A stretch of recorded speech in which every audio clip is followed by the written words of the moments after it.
Hello everybody and welcome to the latest edition of Market Talk. And today we have joining us all the way from the USA, Colleen Costello, who is the co-founder and CEO of Vive, which is an antimicrobial lighting specialist. So we'll talk to her about that shortly.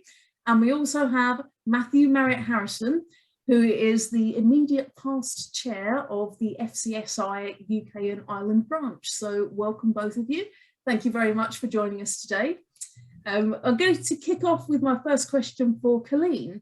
So in terms of the Vive technology, could you tell us a little bit about how it works, what it does, how it is antimicrobial, but without using UV? Absolutely. Thank you, Claire, and really happy to be with everybody today. So essentially our technology is a technology that uses LEDs. So we're able to actually precisely pick wavelengths of light that specifically target molecules within organisms that are not within human cells. Ultraviolet light has been around for a very long time. It's used in a variety of different systems, but with LED technology, what we're able to do is specifically target those germs that we want to kill, but be able to be used continuously around people. So it's a pretty exciting technology that we use in places like hospitals, pharmaceutical manufacturing, food manufacturing, essentially to be able to have that effect that we want to target these germs, but be allowed to use around people. Good stuff. And you're kind of moving now more into the food service side of things. So did you have to kind of tweak the technology at all to be able to suit the food service environment? We did not have to tweak the specific wavelengths that we utilize, but we did recognize specific problems that were within the food sector. So things like Listeria, E. coli, Salmonella were specific germs within the food sector that have specific issues related to food and are constantly coming up within manufacturing, production, and then the end food environment. So we made sure to actually test the technology against those specific germs so that we could make sure it was relevant to those specific environments. And what we found is it has a significant impact on those environments where we can significantly reduce, for example, the amount of Listeria hits that are happening within these different environments, which makes the entire food sector safer because it doesn't have an opportunity essentially to come in contact with these germs. So we're actually excited to engage a little bit more within the food and catering specifically environment. And Colleen, presumably the business has sort of taken on a whole new lease of life in the kind of COVID environment, has it, and the current climate of the past 18 months? Certainly the COVID climate, unfortunately, right? But it has given a larger population awareness to germ control, right? We're now all a lot more aware. We're now a lot more, there's significance put to these germ issues. So yes, absolutely. Germ control, antimicrobial, disinfection has become sort of on a world stage in which people are now realizing the importance of investing in prevention. Because unfortunately, when things become a problem, that's when you actually now have to make significant investments to address the challenge around germs. Prevention is where we actually get to not have to worry about those challenges. So our technology is essentially in that category of preventing any of these large outbreaks. So certainly it's driven a lot of awareness in this category specifically. Yeah, fantastic. Matthew, I'll just bring you into the conversation as well. We'll probably talk to you shortly about kind of the role of hygiene and cleanliness and so on in terms of commercial food service kitchen design. Just to begin with, though, can you bring us up to speed on kind of life at the FCSI UK and Ireland and where the organisation stands today after the past 18 months? Past 18 months has been challenging for everybody, and that's included consultants. What we've seen is a lot of new consultants coming onto the market, and they've come because there's been some reduction in companies, and so they've come into consultancy. We've been trying to help them and support them make that transition from being someone who is employed by a large organization to somebody who is effectively setting up on them by themselves. We've done a range of webinars, we've done a series of short videos, but you know, the FCSI as the professional body wants to support people who want to become consultants and give them the tools to do the job going forward. it has been challenging, and we do see it continuing to be challenging probably for the next 18 months, 2 years. So Matthew, what would you say is the FCSI's current priorities? What are the top few that you say that you're focusing on? We want to continue to support best practice. We want to continue to work with each other. We want to build relationships and expertise. We are focusing on education events, and we want to create an environment where people can grow and can be professional, and work to a standard that, you know, clients regard as excellent. I mean, we were recently involved in the preparation of the CP guide, TM50, for energy efficiency in commercial kitchens, and it's something that the FCSI are passionate about. We're shortly going to have a webinar, a seminar at Westminster College on sustainability and waste. And that's, you know, those are the focuses that we're going down at the moment. Good stuff. And say, drawing upon the thread of say hygiene and which is very, very prevalent in these COVID times, is that something that you've noticed that has rocketed up the list of importance that your operators are asking you about? Hygiene has always been important. It is critical. The difference is it's moved up the agenda, and it's not only now you need to be clean as you did before, but you need to be seen to be clean as well. And there's much more focus from customers on looking at standards of hygiene.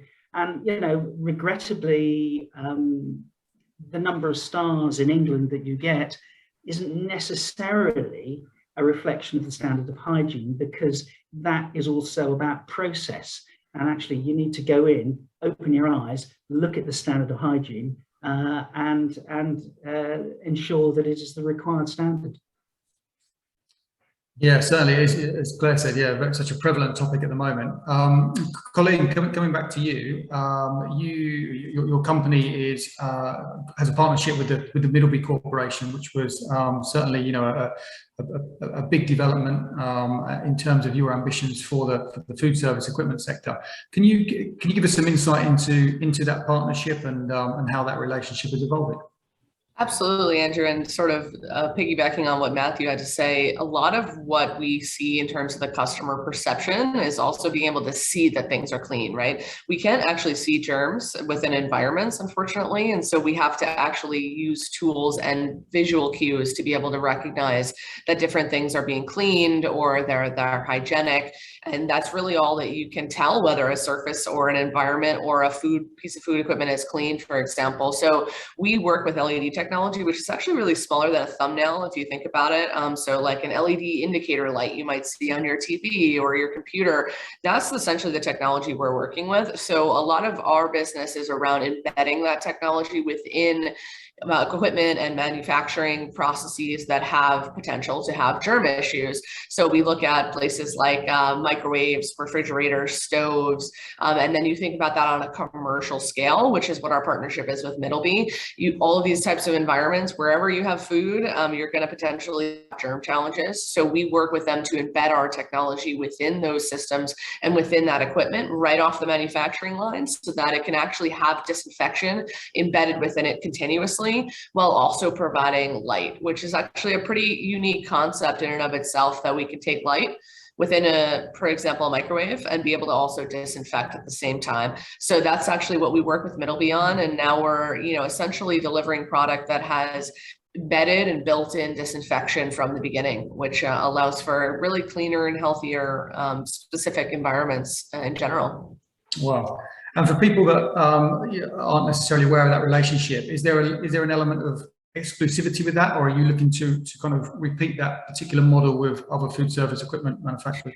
We do work with other food service providers for sure. We have products, anything from a bathroom exhaust fan all the way to robust equipment within food processing environments. So we do a variety of different applications. You might see it in a buffet station, which is a little bit more closer to the consumer. You might see it in the back of house at a fast food restaurant. So we're pretty broad in terms of the places that the technology can apply. So we do work with a variety of food providers in general. Okay. Yeah, Colleen, you mentioned a buffet technology there. So that's a big thing, because that seems to be something that's really been impacted by the whole pandemic, is the whole idea of buffet serving.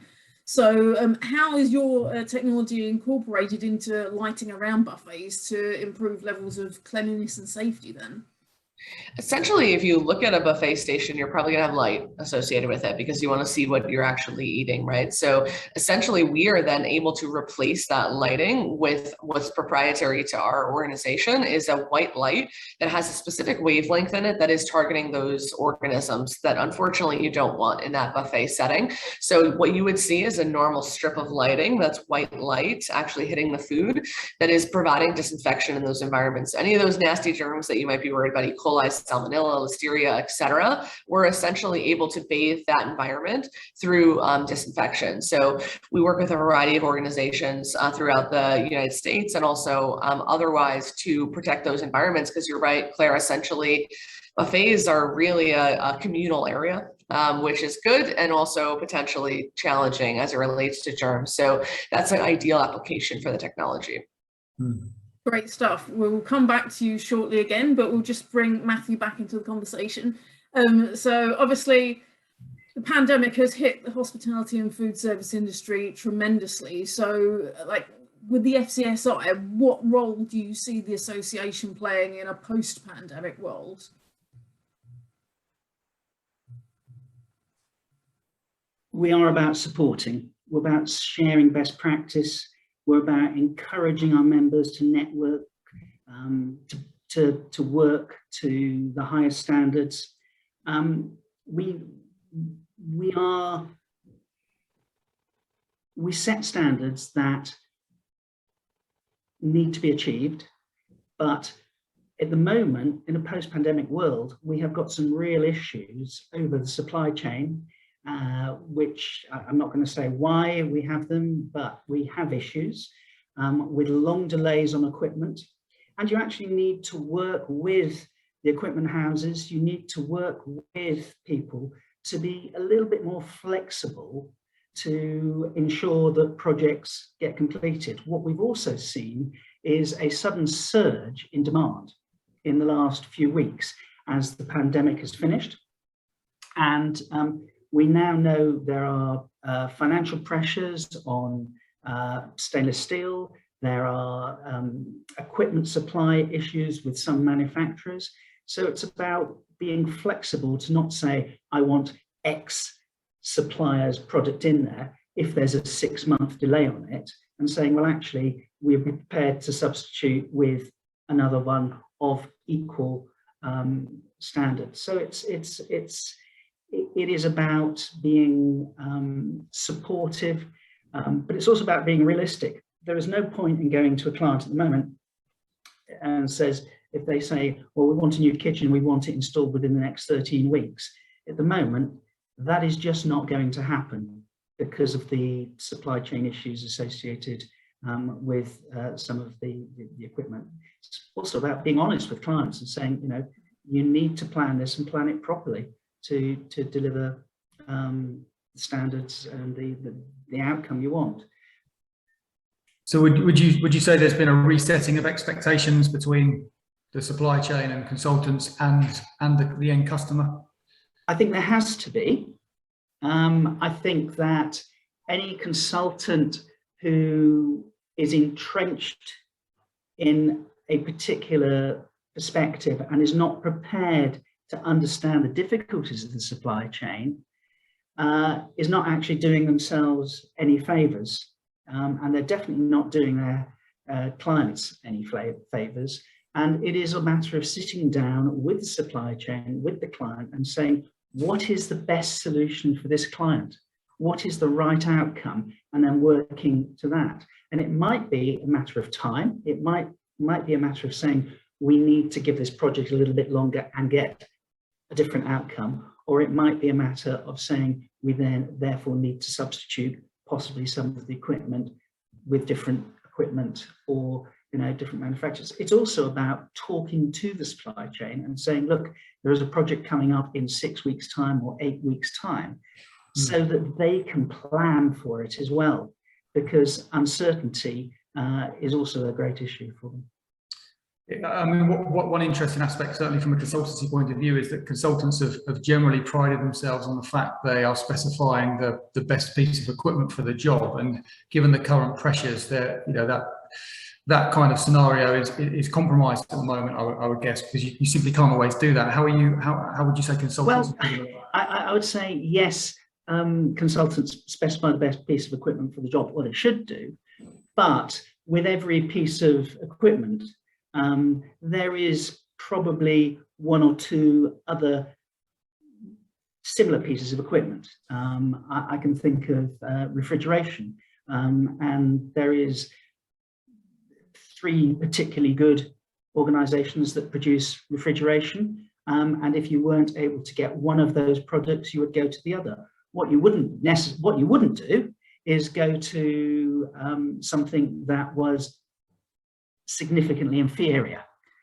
So if you want a refrigeration that is is self-defrosting, you then don't go to contact refrigeration, because you're then changing the product completely, and you're increasing the energy cost, you're increasing the maintenance cost, and you're certainly increasing the cost of defrosting the freezer every fortnight.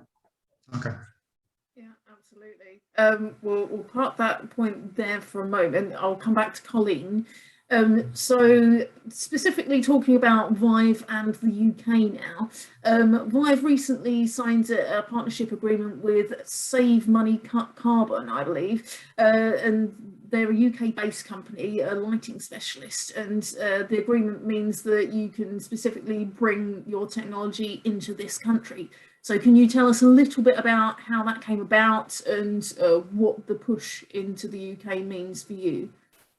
Absolutely. So really what's fascinating is LED technology has a lot of benefits that are in addition to this disinfection capability that is provided by what we do specifically. It has energy efficiency, it has significant lifetime, it provides sustainability benefits past the old incandescent or fluorescent bulbs that might be used in certain commercial environments. So we partnered with Save Money Cut Carbon because they have a similar mission to us, which essentially is looking at how do we have sustainable and energy efficient ways to not only light spaces, but also provide other benefits like this disinfection capability that we provide. And they're able to essentially serve as a distributor and be able to work with those types of clients within the UK. So we're very much looking forward. We have a close connection across London in different environments that we've protected thus far to date. So we're looking forward to working with them in more detail as it relates to really protecting the important spaces within the UK. And yeah, we're excited about being able to bring the technology there specifically.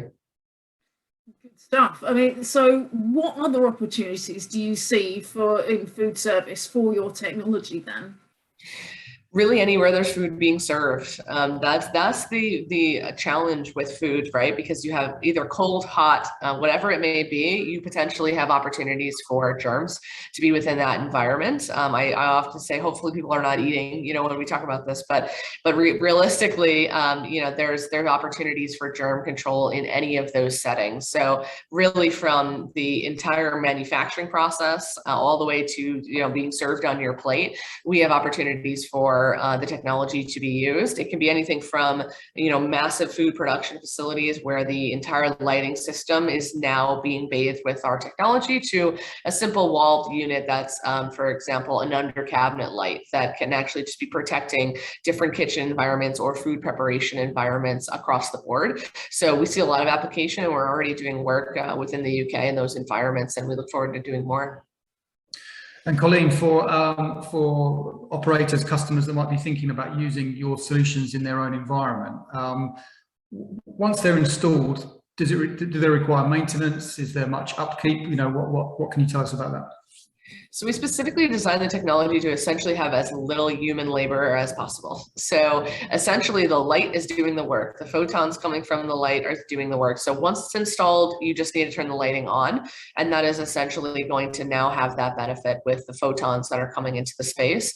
There's some technologies where, for example, you maybe need to roll it in, or there's manual labor associated. We wanted to remove all of those elements. So you just need to switch the light on, for example, for it to be effective. It is LED technology, so we're talking about 5 to 10 year lifetime of this technology. So there's really no associated manual labor at the outset and throughout the use of the technology for a pretty significant period of time. Okay, so you've described some great benefits there of the technology. What barriers do you typically come up against when it comes to trying to penetrate the market?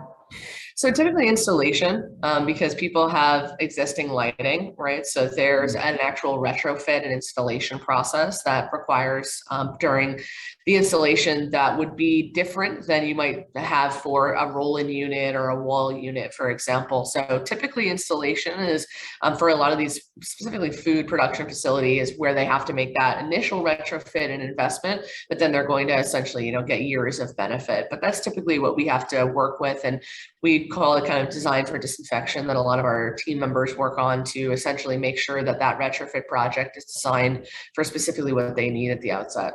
Okay. Great stuff. I'm going to come back to Matthew for a bit now. So events in person have actually resumed in the UK now, thank goodness.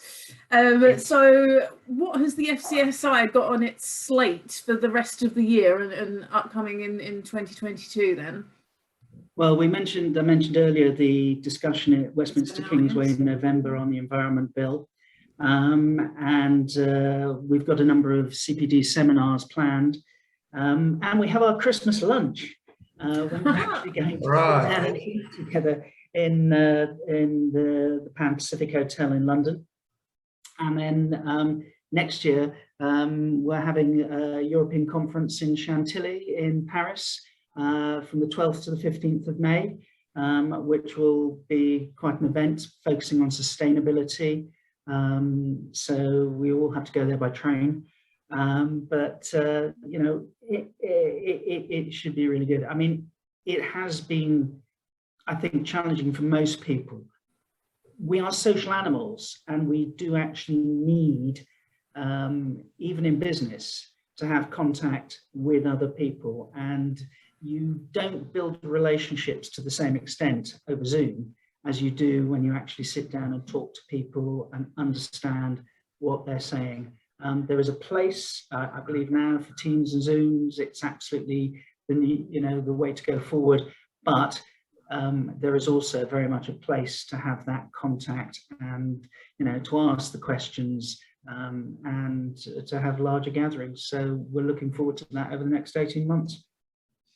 Good stuff. And so what are the association's plans for 2022 and beyond then?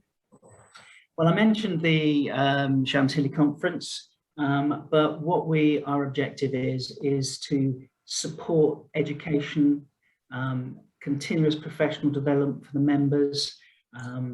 We also want to link with other industry associations, and we want to really get CPD back on the agenda for professional members. Matthew, what would be your message to catering equipment manufacturers and brands? I think traditionally, if you look at the FCSI, we see some brands out there in the marketplace that have heavily engaged with you over the years and are probably quite well associated with you as an organisation, but also lots of brands that aren't. What would you say to the industry on that perspective? The thing about a good catering designer, a good catering consultant, is that they choose the right equipment for the right project.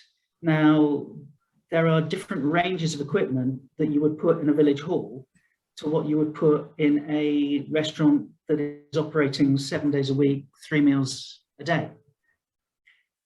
In terms of the FCSI, the benefit for the brands is that you can have an open discussion. I personally have never been keen on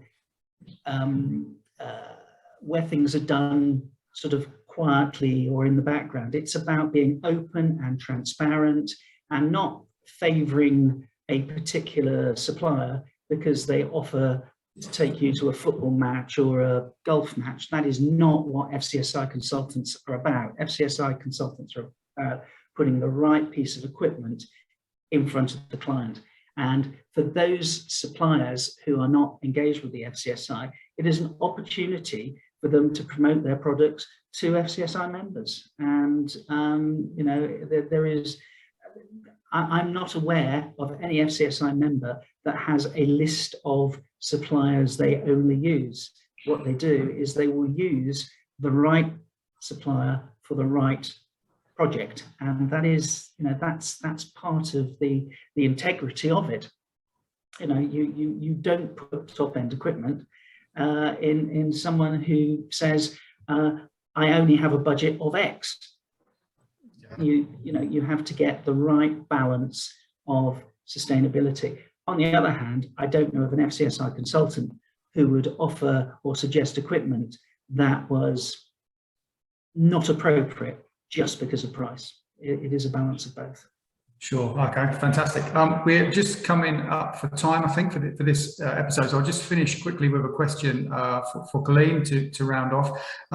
Looking forward, Colleen, to 2022. What are the big hopes for Vive, and what's on the horizon for you guys? Our goal really is to make the world a healthier and safer place, essentially, with our technology. And anywhere that can be applicable, we're looking to deploy the technology. Food is a big sector. You know, foodborne illnesses are maybe a little less significant, for example, as a global pandemic. You know, realistically, however, there's still significant challenges associated with these illnesses. So we're really looking to expand the deployment of the technology to protect as many people and places as we can going into 2022. Fantastic. Well, good luck for that. It's been really interesting to learn about your business for the first time today. So thank you for your time and for joining us from the US. And thank you also, Matthew, for bringing us up to speed on everything that's happening at the FCSI. Really good to get that update. And for everybody listening or watching, we'll see you soon for another episode of Market Talk. Thank you.